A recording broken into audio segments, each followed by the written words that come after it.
Hello everyone and welcome to another Follett House Friday. My name is Jeremy. I'm the Museum Services Manager for the Sandusky Library and Follett House Museum. And today we'll be looking at another artifact that connects to our summer reading theme. This was kind of fun to try and go through and try and find something that makes a solid connection for us. And kind of was going through and I found something that ties in with the theme and is an interesting part of, I think, Sandusky history, advertising history. So I'm going to move the camera around so you guys can see our artifacts for the day, and then we'll talk about it. So just bear with me for 1 second here.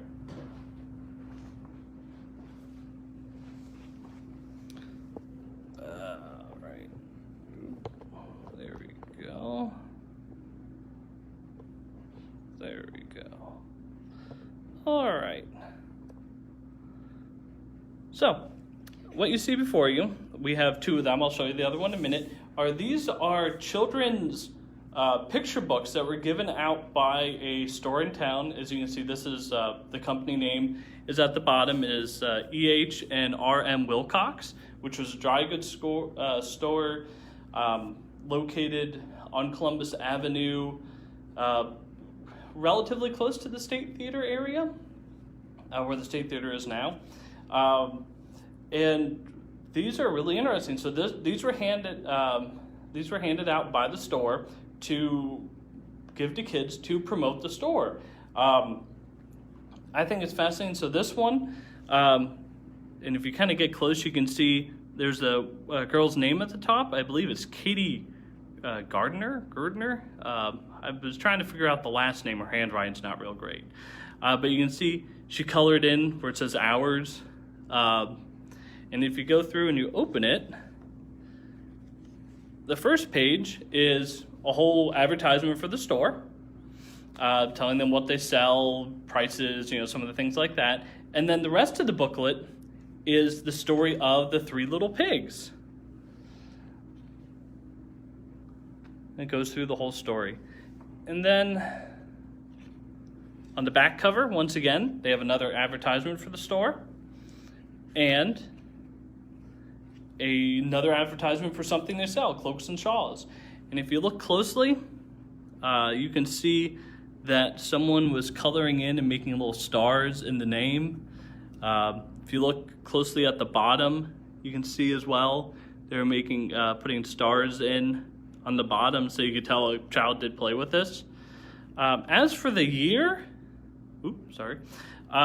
so the EH and RM Wilcox store was around from 1871 to about 1890. So that gives us a 19-year frame where this would have been in. If I had to guess, I would say it's probably closer to that 1890 side than the 1871, but I'm not sure. This actual store was around for a long time. It was originally called Hubbard and Wilcox, which they started somewhere around 1867. Then the store name changed to March and Wilcox in 1868. It remained that name until 1871 when it became EH and RM Wilcox, which were two brothers, Edward and Roland Wilcox, who ran the store. And it remained that name until 1890, and then in 1890 it passed on to RM and CB Wilcox Company. I believe CB is the son the son of Roland, if I remember correctly. So this store actually was around from 1867 to 1929, so for a long time. The other one is a little bit different. It's not just one picture book.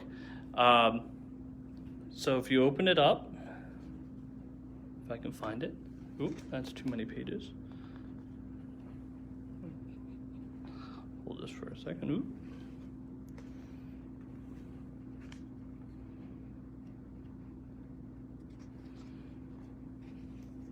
Once again, they have an advertisement in the front. And this one is basically an outline coloring book. So this was supposed to be partially a coloring book for kids. It also has little activities like how to draw an owl, It has some different poems in there, different other small stories as you go through. So it's not like the other one where it's the same story throughout the whole thing. It's a variety of different stories. As you can see, it is a little fragile. We have how to draw a rocking horse. So they have all these different things, activities and such. But just like the other one, they have an advertisement on the back page again, and they have an advertisement on all the way on the back cover as well.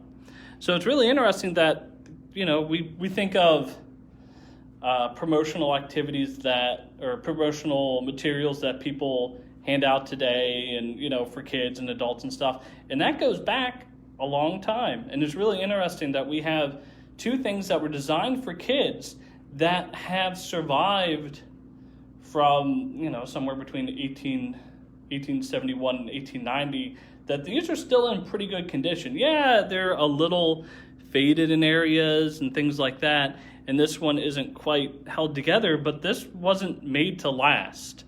This was made for something that they would give out as a, you know, just something to advertise their store for kids that they would play with for a couple days and it would be gone. So it's amazing that things like this have actually survived, and that we're very lucky that we have them as part of our collection, because it makes a nice, interesting connection to see what kids were doing in 1870s, 1880s for fun, and also what advertisements and buildings, places of business were doing to advertise here in town. I'm going to adjust this one more time. Now.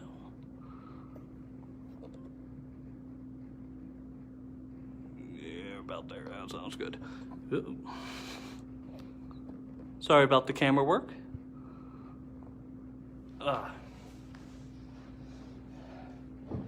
So we have one more week of Follett House Fridays, where we'll be connecting to our summer reading theme, because next week is our last week of summer reading. If you haven't signed up, there's still time to do that. Go to our website to check that out. And next week's video will unfortunately not be live, but it will be posted at noon next week. And we're going to be focusing on a little bit of the history of summer reading programs here at Sandusky. So it doesn't look like, I'm just going to double check, but it doesn't look like I have any questions. As always, I'll be following this post, and if you have any questions during the week, I'll be more than happy to answer them for any of you. With that, I hope you have a lovely weekend, and I can't wait to see you all here next week.